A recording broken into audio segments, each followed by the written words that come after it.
Hey, what's up YouTube? I'm going to do a video here picking this mobile mini container guard lock. I'll throw a picture up on the screen. This was locked on a like a Connex container, and when the customer sent me a picture, I thought I was going to just leash it or pick it, but when I got there, I know that space looks pretty big, but I actually couldn't even fit just a regular lock pick or the leash even in there.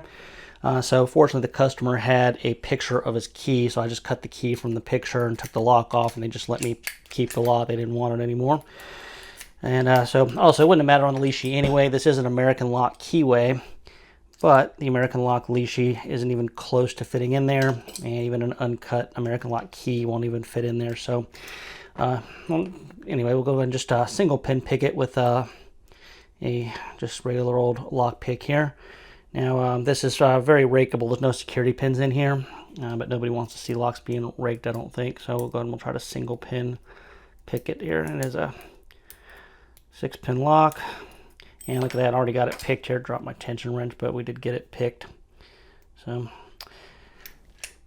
unlocked. So anyway, there's a mobile mini container guard lock, single pin picked. If you guys have any questions or comments, put them in the comments, and until next time, we will talk to everybody later.